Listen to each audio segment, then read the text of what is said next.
semua kejadian kejahatan itu. Misalnya ada pencurian, dia harus nyari pelakunya. Cara mencari pelakunya harus nyari barang buktinya, saksi dan sebagainya untuk kemudian menemukan pelakunya tadi. Nah, kemudian salah satu ahli yang bisa mengungkapkan adalah ahli digital forensik untuk membuka itunya. Nah, sebagai contoh misalnya kemudian ada pencemaran nama baik, ada mungkin cybersec dan sebagainya. Nah, itu mungkin bisa diungkap melalui itu. Nah, tergantung kasusnya. Tapi mungkin ada juga mungkin yang tidak pakai ini. Bahkan kita serahkan sepenuhnya. Tetapi karena kami user kemudian kami punya guidance, artinya parameter atau kriteria yang kita butuhkan adalah seperti ini, ini. Silahkan kamu ngetesnya. Dan itu kita jamin itu fair betul ya. Fair, kemudian karena kita sudah ada kesepakatan kalau terbukti ada yang main-main ya nanti siap untuk tidak melantik. Kebugaran. Wisata kebugaran itu kalau Singapura itu wisata kesehatan, orang sakit baru ke wisata ke Singapura. Kita tidak. Wisata kebugaran itu jadi orang sudah sehat itu kemudian biar bugar. Apa yang kita tawarkan di situ? Pertama ada olahraganya, ya rating itu. Selamat datang di podcast UTDI.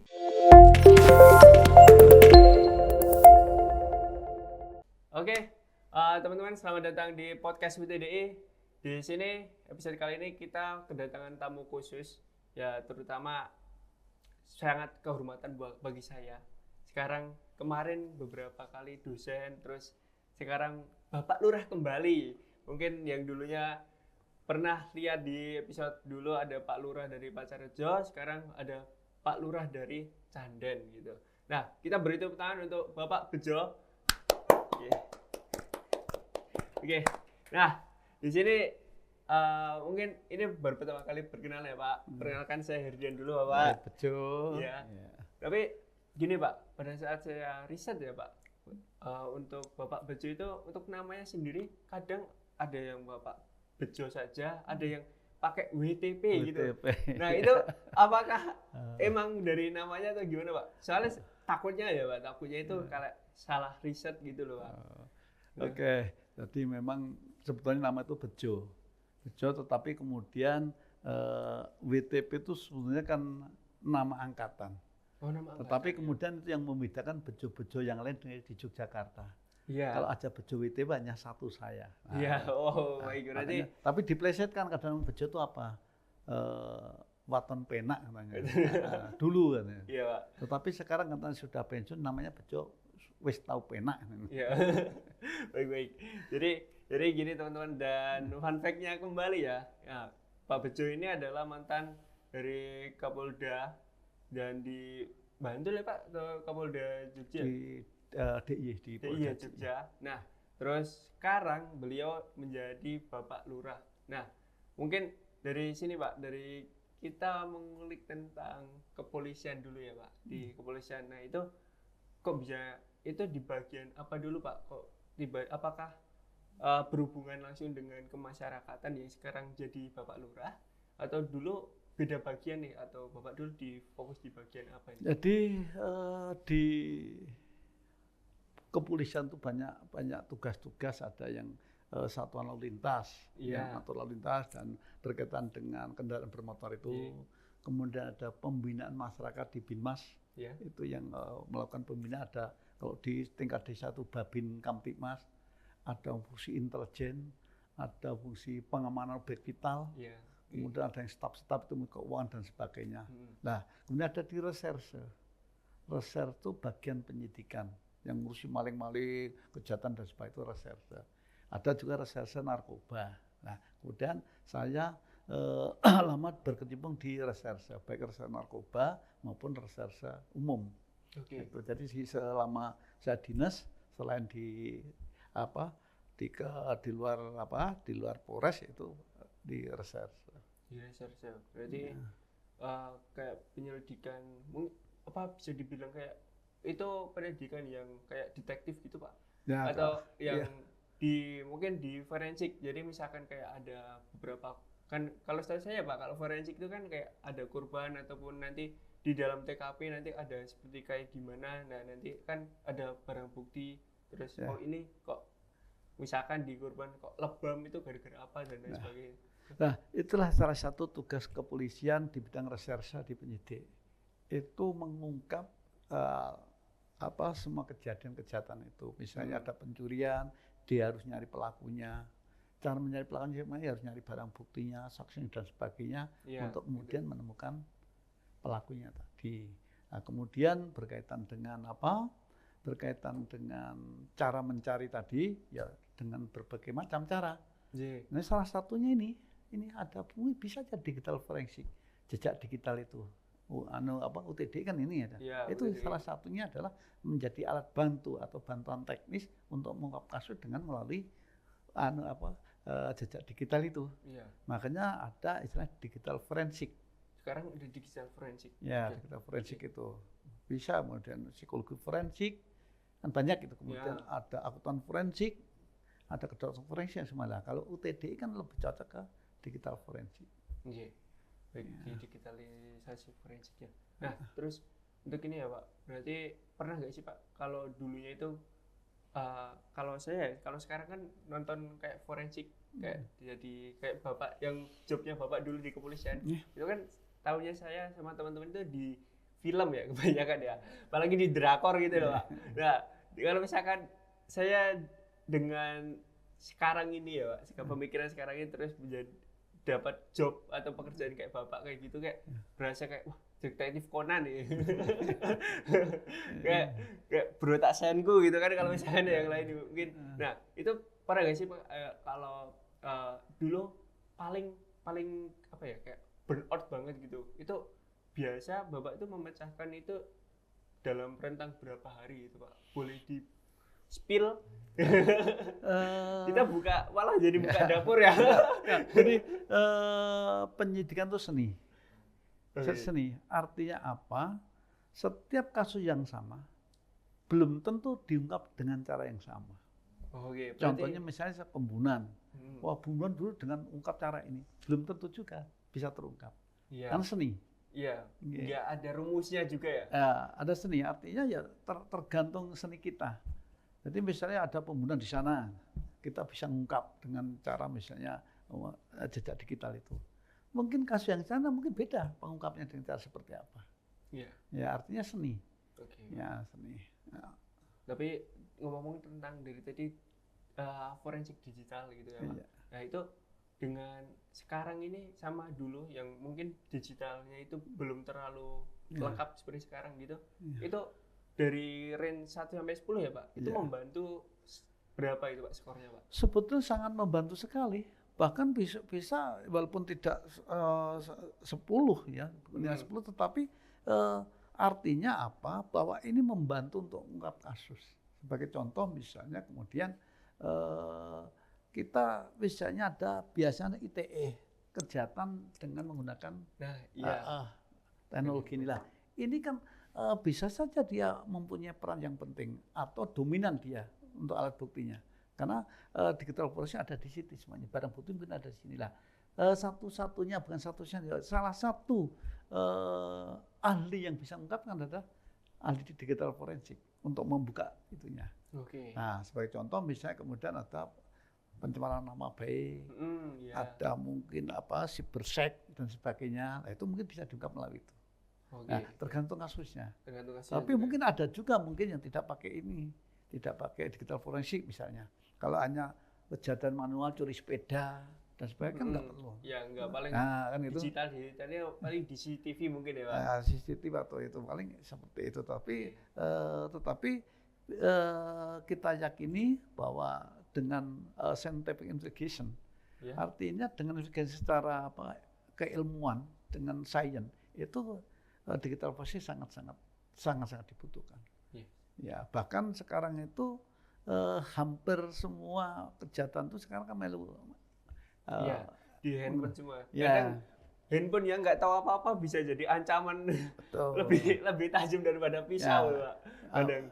Minimal janji-janji dia komunikasi dengan sesama penjahat itu kan bisa saja dilacak dari sehingga sangat-sangat dibutuhkan di era sekarang ini, di era digital ini.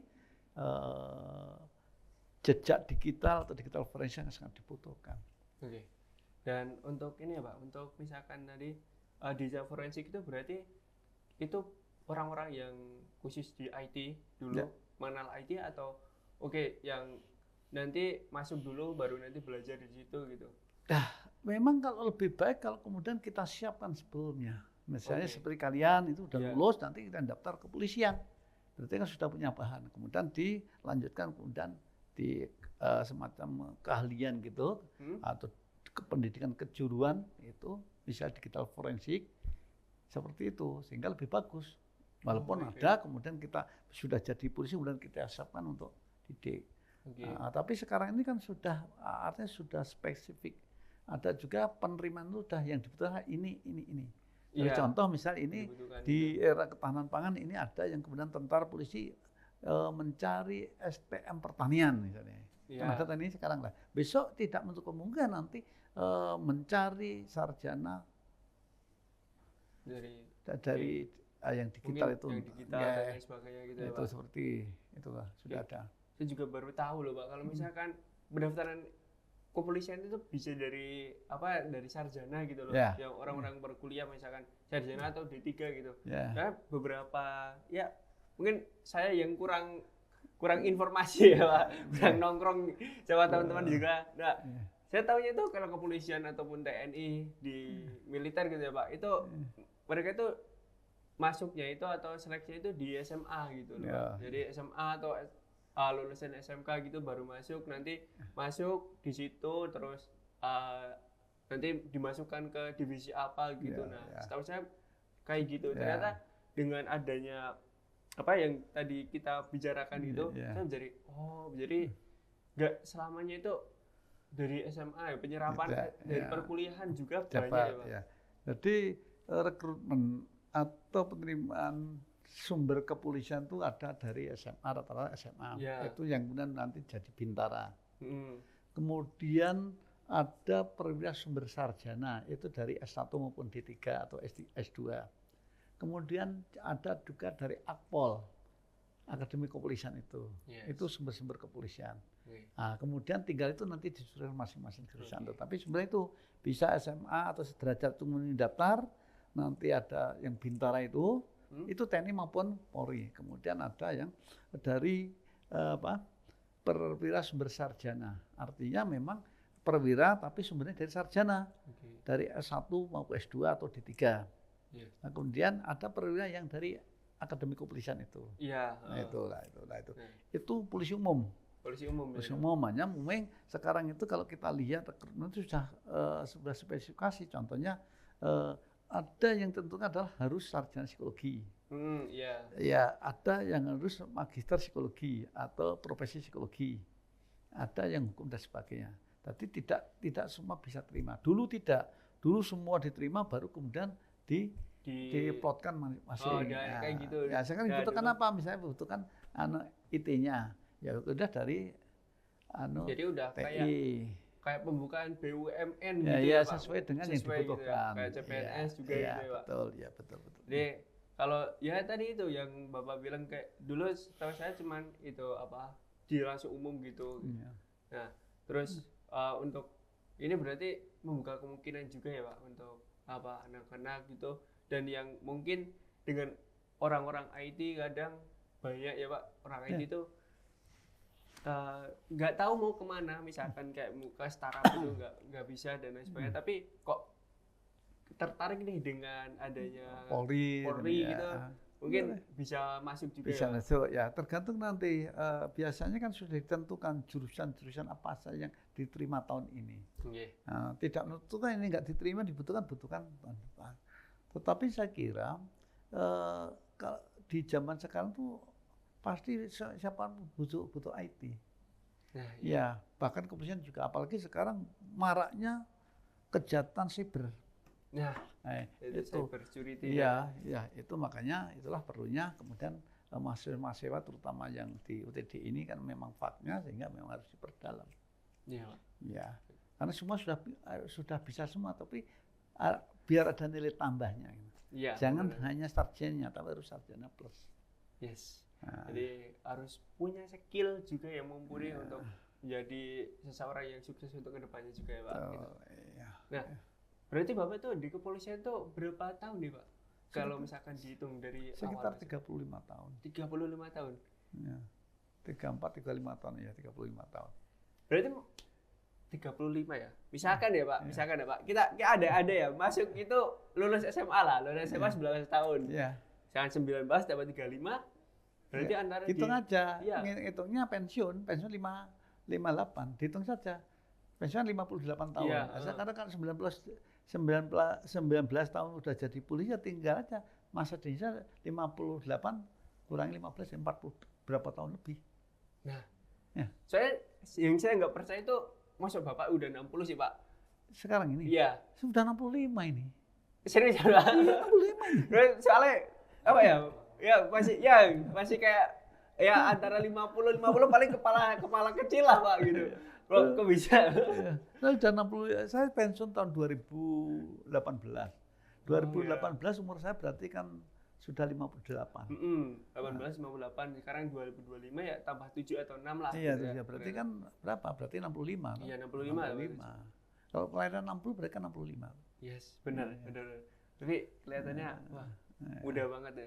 Yang ngomong tentang muda mungkin kalau misalkan anak muda sekarang ya Pak, Iya. nongkrong itu Iya. enggak cocok kalau misalkan belum minum. Iya. Silahkan monggo minum dulu. Terima kasih. Sekarang dia nggak ada anak muda itu kalau kumpul-kumpul, ayo Harus ngopi, minum. ayo ngopi, Iya. harus minum ya. Ngopi belum? Iya.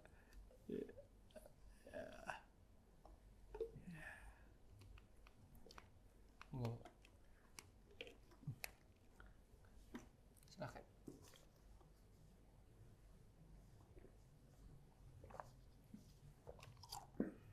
Tapi ngomong-ngomong suka ngopi juga Pak?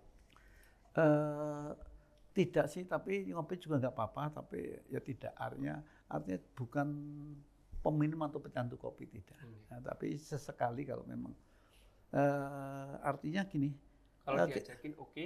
ya kalau disuguh kita minum, kalau tidak minta. Artinya gini, kalau orang kan itu, oh saya nggak mau kopi, oh saya nggak mau dan sebagainya. Oh, iya. Termasuk saya kopi juga nggak, es juga nggak. Tapi kalau suatu saat ada yang nyuguhin, masa kita nolak.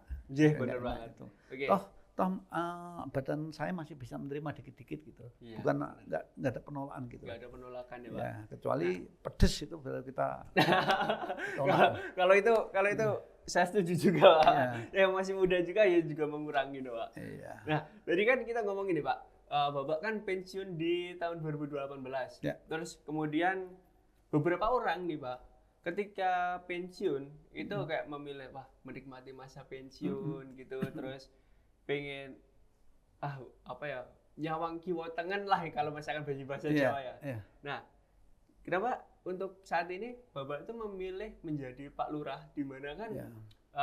karena udah pensiun juga terus kok jadi Pak Lurah masih mengabdi ke masyarakat gitu, ada alasan khusus gak Pak?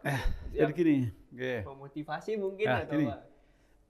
Sama, semua cita-cita mungkin ibu-ibu dosen, bu rektor sama. Pensiun itu pasti mau menikmati hidup. Hanya gitu. cara menikmati hidup yang berbeda-beda. Oke. Nah, kalau cara menikmati hidup, kalau cara saya menikmati hidup adalah dengan aktivitas, bukan istirahat. Ya, sehingga begitu saya pensiun, saya masih harus aktivitas kemana-mana. Oke. Ya, jadi masih saya harus ngajar, saya harus jadi lurah, saya organisasi, saya masih juga aktif di KONI, saya juga aktif di kebudayaan, kemudian saya aktif di masyarakat, kemudian saya juga buka law firm, kemudian saya juga kantor psikologi itu di Kusuma Negara, ada law firm juga di Kusuma Negara. Banyak banget ya, banyak banget ya, full info ya Pak. Iya, jadi apa? Ini ada apa? Beberapa kantor yang saya buat untuk itu, untuk apa? Enggak tahu itu tadi itu seperti itu, sehingga sama saya sepakat dengan adik-adik mahasiswa ini bahwa kalau kita sudah pensiun harus menikmati hidup. Iya. Hanya perbedaan bagaimana cara menikmati hidup. Cara menikmati hidup. Ada orang menikmati hidup kemudian jalan-jalan itu, ada menikmati hidup yang kemudian aktivitas kegiatan sosial. Nah, saya aktivitas itu juga buat aktivitas, nggak mungkin kita harus duduk-duduk saja. Iya benar sih Pak. Iya. Apalagi dulunya dengan aktivitas yang dar-dir-dor mungkin ya Pak. Iya. Dengan dia kan balik kata kan kepolisian itu aktivitasnya nggak di sini-sini aja gitu kan. Nah terus pensiun, wah pengen ya aktivitas dengan menikmati aktivitas itu menjadi Pak Lurah juga ya. Itu kalau boleh tahu ya Pak, itu kan saya nggak riset terlalu banyak nih Pak, jujur-jujuran ya Pak. Karena kalau kita udah terlalu banyak itu nggak ada surprise itu nggak menarik lah kalau misalkan buat saya. Nah itu Bapak itu kalau misalnya dibilang Jogjanyel, asli Jogja, Asli Jogja. di Canden itu Asli Jogja Canden, iya. Oh, maaf. Iya. Tapi itu berarti yang saat ini Bapak pimpin ini ada berapa dusun nih Pak? 15 padukuan. Oh iya, di sini padukuan ya? Padukuan, 15 padukuan, banyak juga ya? Iya. Berarti kelurahan tuh kayak ibarat kata ya kayak kecamatan ya malah ya Pak? Kabupaten kecil lah. Kabupaten kecil ya, kalau di sini ya? Ya kayak kecamatan dulu, 15 loh. Iya. Nah, di tempat saya kan asli Temanggung ya Pak, itu ya satu kecamatan tuh berapa desa gitu, ada banyak desa gitu. Tapi kalau di sini kayak satu kelurahan banyak desa. Iya.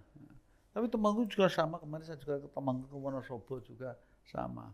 Hanya bedanya kalau Temanggung itu kelihatannya motivasi untuk apa? Untuk belajar, Wonosobo itu agak rendah karena mereka pada itu ke tembakau itu. Iya, saya ke sana.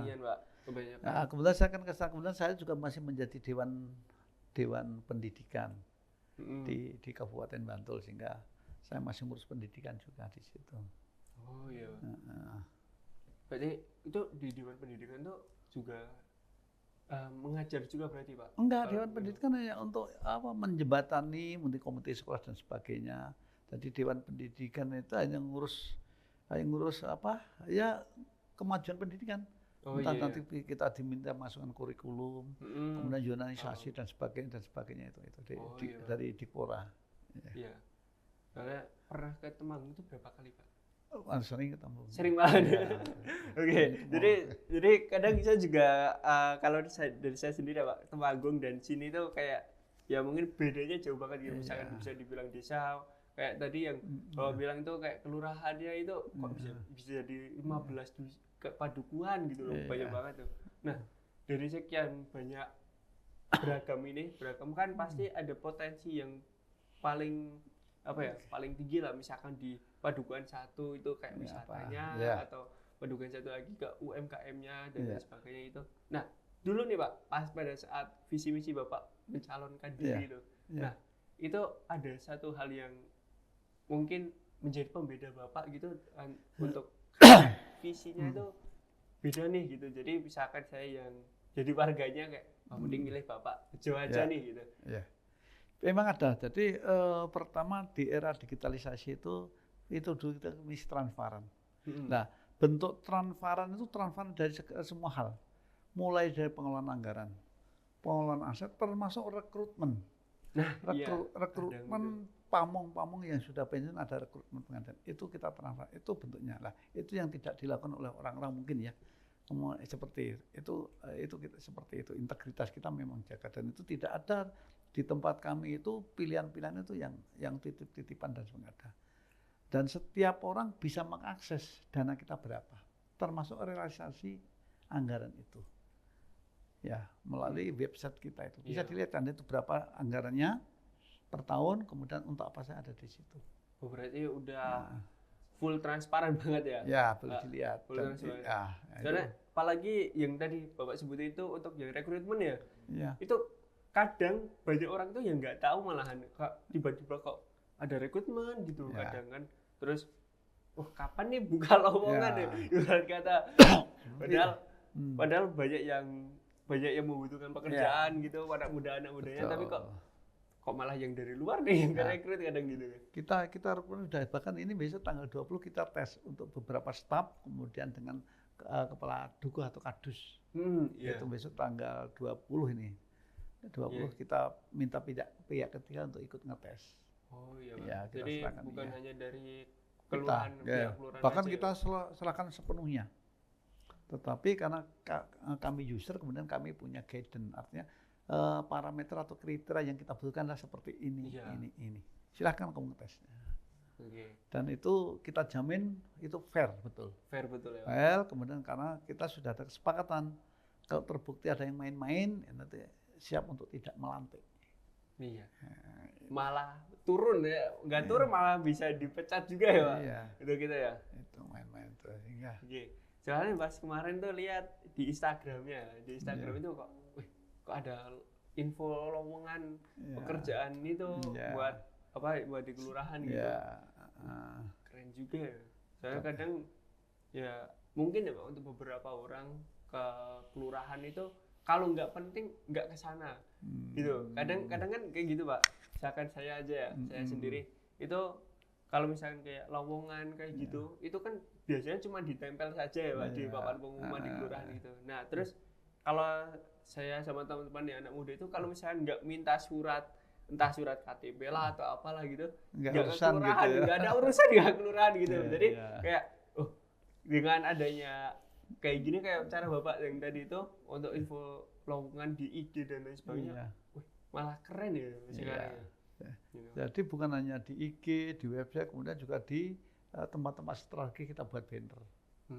Bahkan termasuk anggaran pun kita buat banner itu rasa anggaran. Itu ada bannernya di? Ada di pinggir-pinggir jalan. Pinggir-pinggir jalan itu. Ya, jadi biar orang koleksi itu. Kita sudah semua transparan, kita buat transparan semua. Buat kita di 15 desa itu, di 15 padukuhan tuh, ya di 15 padukuhan ada semua gitu ya? Ya tidak juga, tapi strategi yang orang desa kan keluar. Janganlah di desanya, di sini di kampungnya ini kan di sini ya, keluarnya ya pasti baca gitu. Nah, jadi tidak harus di kampungnya, tapi pintu-pintu keluar mereka. Artinya tempat-tempat strategis yang ini. Tapi dengan adanya ini, ada nggak sih Pak kalau misalkan apa untuk mengembangkan suatu desa gitu dengan adanya generasi muda sekarang, itu harapan Bapak tuh kayak gimana tuh? Mungkin membantu dalam tahap apa gitu, bagian apa gitu? Kita kalau di Canden itu yang terkenal, kalau kalian buka di website itu ada apa di Google itu jamu gendong kiringan, itu Canden itu. Kemudian kita baru kembangkan wisata kebugaran. Wisata kebugaran itu kalau Singapura itu wisata kesehatan, orang sakit baru ke wisata ke Singapura. Kita tidak. Wisata kebugaran itu jadi orang sudah sehat itu kemudian biar bugar. Apa yang kita tawarkan di situ? Pertama ada olahraganya, ya rating itu, rating itu. Kemudian itu ada makanan tradisional di situ. Kemudian ada jamu yang udah sehingga kemudian nanti ada olahraga yang lain, sport yang lain. Itu nanti kita kembangkan. Kalau tidak salah nanti tanggal Rebu tanggal 17 kalau nggak salah ini. Tanggal 17 ini April ini. Itu Februari. 17 April tanggal 17 apa tuh? 17 hari Kamis. Hari Kamis itu kalau nggak salah.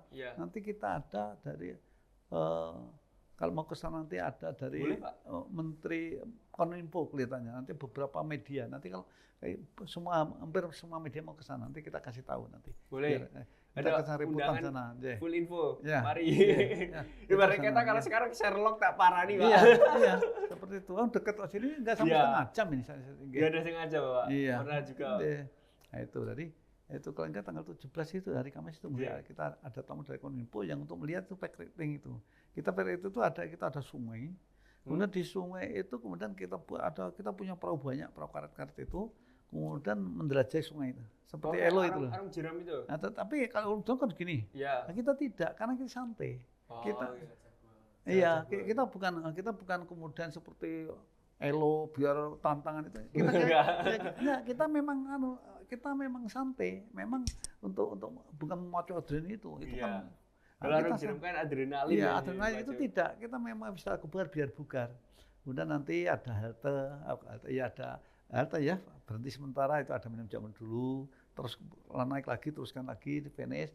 Nanti tinggal kita paketnya mau makan apa. Itu udah kita kerjasama dengan rumah makan di sekitar situ. Tergantung budgetnya berapa nanti kan gitu. Kalau budgetnya itu kelas menengah ke atas berarti di sana ada sebagainya itu. Paket-paket itu. Jadi kayak ini ya wisata perjalanan gitu ya. Iya, jadi integrated. Tapi Ya. Tapi perjalanannya lewat sungai. Lewat sungai, integrated. Jadi kita mampir-mampir di tempat kuliner tradisional.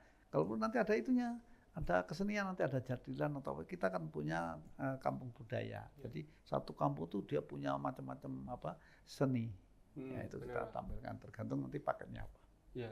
Nah, terus untuk itu kan biasanya tuh cuman orang tua, ibu-ibu, emak-emak yang excited gitu. Ya. Nah, itu untuk ke anak mudanya juga di-guide semua ya, Pak? Iya. Gitu, Pak. Itulah salah satu kemudian tugas kita adalah memperkenalkan budaya untuk anak muda. Nah, bahkan kalau kita jadilan itu ada dokter siapa itu yang dokter masih muda, dokter kesehatan itu masih muda ikut jatil. Dan itu seperti bintang filmnya. Jadi kalau namanya saya nggak tahu orang Sleman kok. Kemudian kalau dia ada udah penonton tuh seperti sepak bola pun jadi kalau jatil kasih tuh diteriakin gitu ya. Iya, dia lulu kan harus begitu tuh dia minta foto. Nah, seperti itu betul ya. Kayak idol Korea Nah, jadi ada dibuka di website di Google itu. Dokter Sleman yang senang olahraga, senang jadilan ada di situ. Ada nanti. Minta tolong ya Mas Is. Nah, itu. Jadi seperti itu. Makanya ada bagaimana seorang lurah itu bisa kemudian menarik masyarakat untuk mau berkecimpung di situ. Iya benar banget. Nah, entah dari pertaniannya, entah dari kesenian dan sebagainya. Jangan kemudian kesenian pertanian untuk monopoli orang tua. Iya. Nah, nanti orang tua meninggal kita nggak punya generasi. Iya benar banget Pak. Ya. Jadi dari sejak ini program-program Bapak ini selalu melibatkan anak-anak muda juga ya Pak. Iya. Gitu. Nah, dengan adanya suatu hal yang kayak tadi Pak, program kayak itu kan pasti butuh banget ya Pak, kayak mungkin di promosi digital, terus ada di teknologinya itu kayak gimana. Nah, untuk Bapak sendiri nih, pandangan Bapak tentang kayak gitu, kayak teknologi gitu, gimana nih Pak, seberapa penting juga untuk teknologi supaya bisa menunjang adanya program itu terlaksana dan apakah dengan UTD ini bisa membantu, mungkin ada program apa yang bisa dibantu dengan UTDI berkolaborasi dengan mahasiswa-mahasiswa yang anak muda ini? Itulah yang saya inginkan. Jadi beberapa hari yang lalu kami menginventaris potensi desa. Desa potensi apa saja, kemudian itu kita bawa kemana-mana. Ke perguruan tinggi di hampir semua di itu. Atmajaya sudah masuk sana, Dharma, UGM, UI, kemudian UAD semua, UNU, UN itu masuk. Bapak juga kayak ke kampus-kampus juga ya Pak. Itu saya lihat di saya juga. Kita serahkan, kamu mau bisa bantu yang mana? Oh, saya IT-nya. Oh, saya pariwisatanya. Oh, saya UMKM-nya. Nah, itu.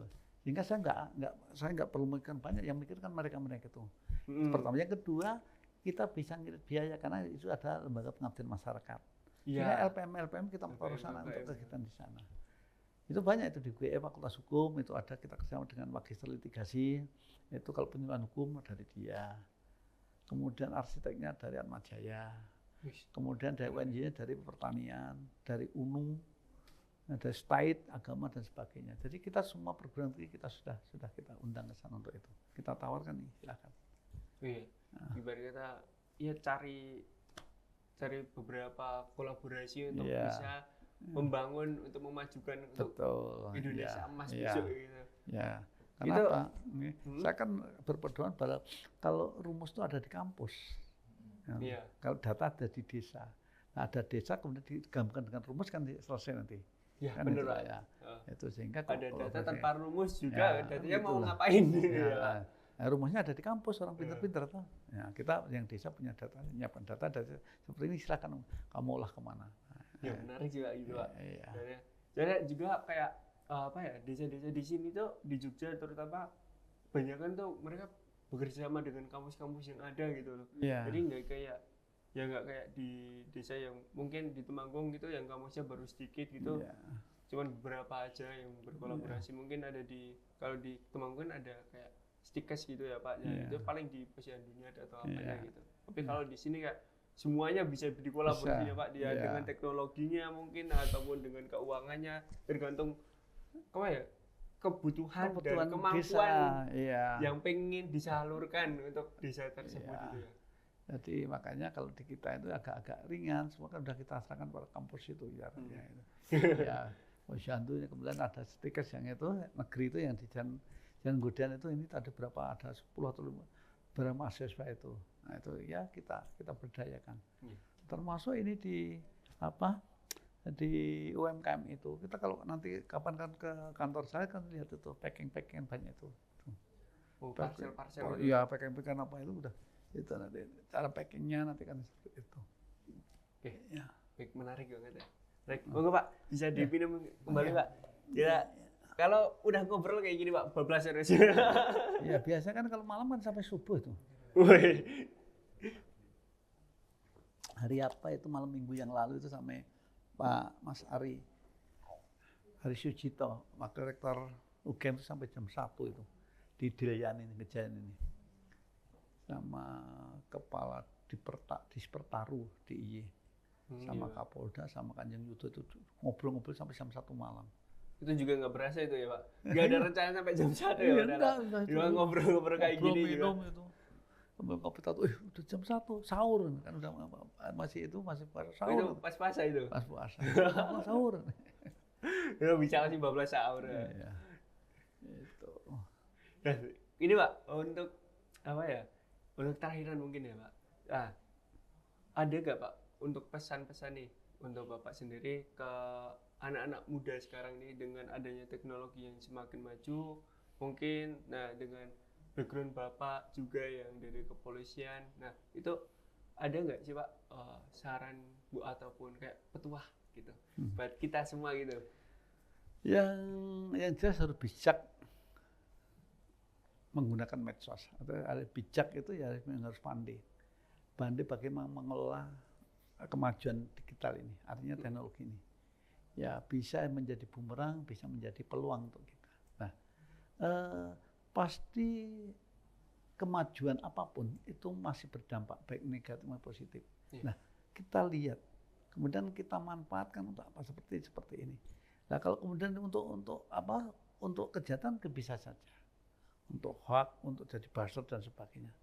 Tapi juga bisa juga kan untuk itu, untuk cari peluang untuk bisnis kita, untuk cari makan, menjadi YouTuber, TikToker atau apa dan sebagainya, tergantung kita. Bagaimana kita bisa mengendalikan teknologi untuk kita, untuk kepentingan kita. Sehingga harus bijak untuk mengelola medsos itu. Kalau tidak ya kita repot sendiri. Kita kan banyak karena cybercrime itu kan banyak. Iya. Ya banyak, dan itu sudah banyak sekali yang terjerat karena itu. Dan kadang untuk dari dulu ya mungkin Pak, dari dulu kayak jempolmu adalah harimaumu ya sekarang, bukan mulutmu lagi ya Pak. Sudah, karena jadi jarimu ya. Terkenal itu kan muncul setelah ada itu. Padahal nggak pakai jempol, pakai ini dan gini. Iya, benar sih Pak. Kalau orang tua ya pakainya terlucu ya Pak. Udah nggak jempol lagi ya. Kalau anak-anak itu udah kan sambil diam udah gini atau kalau anak muda Pak, biasanya ya nggak kalau ngetik nggak lihat HP-nya ya, ngeliat yang mana gitu. Makanya di era ini memang kita tidak boleh juga gaptek juga.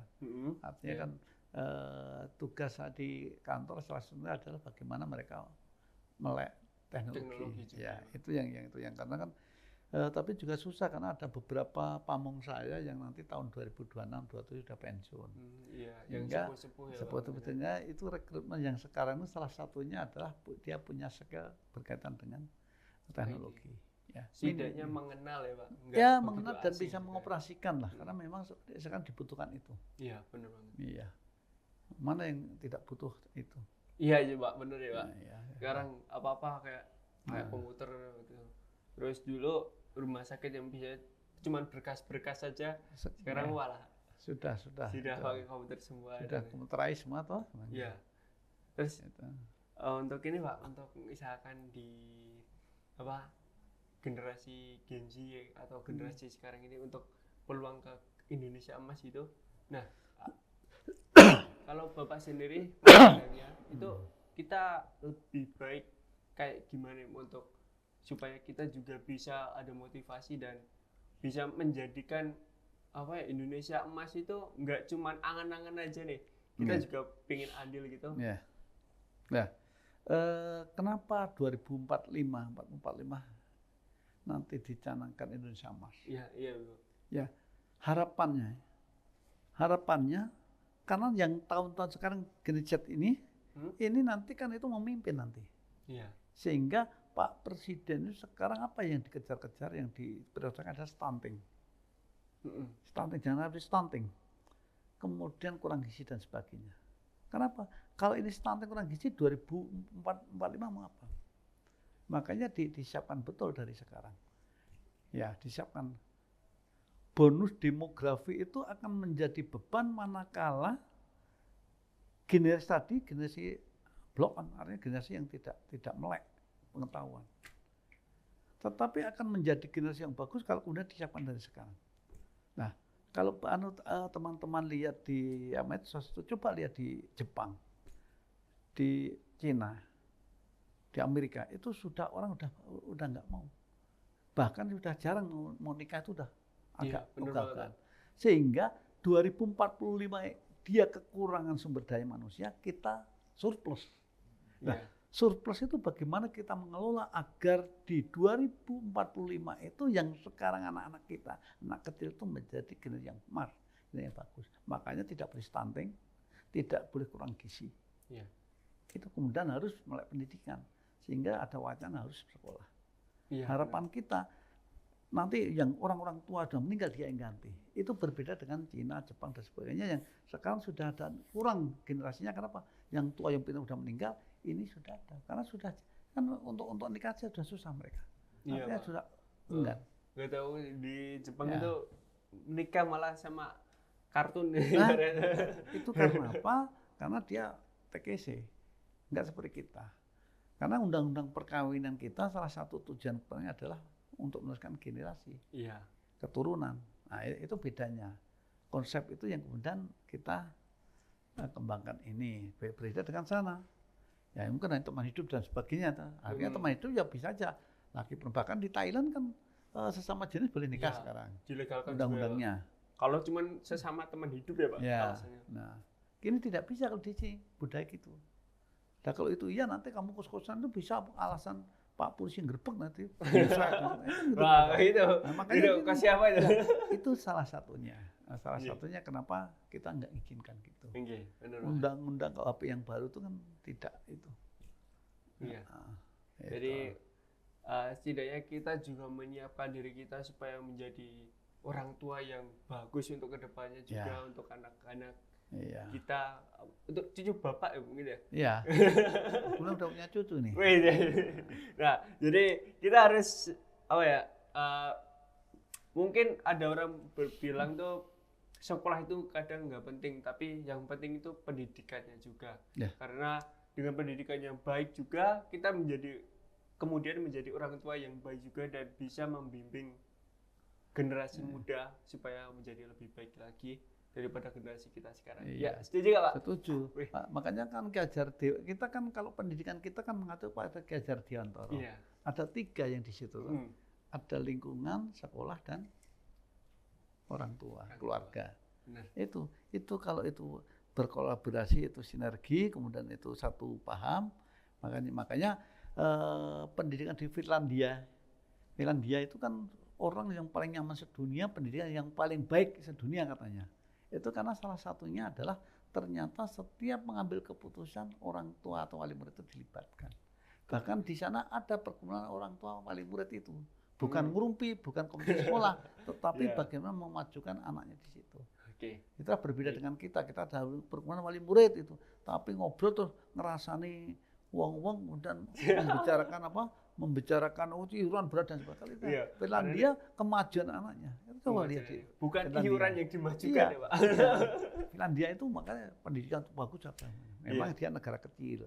Tidak. Coba presidennya langsung ngatur orang Indonesia susah. Ya toh? Orang jalan aja suruh melalui itu nggak bisa tuh, tetap selonong-selonongan. Ya daripada lewat flavornya, udah langsung selonong aja. Oke Pak, baik Pak, karena waktu kita juga udah hampir habis dan kita udah lama banget Pak. Ternyata dengan obrolan ini, apa ya? Tidak selamanya orang itu kita harus tahu atau kita harus riset dulu, tapi lebih baik kadang tidak tahu apa-apa, tapi itu banyak dengan surprise-nya. Gitu. Nah, terima kasih atas waktunya Bapak. Terima kasih. Terima kasih juga untuk teman-teman yang sudah mendengarkan. Mungkin kita kalau misalkan Bapak berkenan bisa ke part 2 ya Pak. Jadi kita undang Ibu Rektor kita supaya gabung. Silakan. Setuju nggak Pak? Setuju. Oke, baik. Terima kasih semuanya yang telah mendengarkan dan sekian dari kami. Wassalamualaikum dan bye-bye. Waalaikumsalam warahmatullahi wabarakatuh.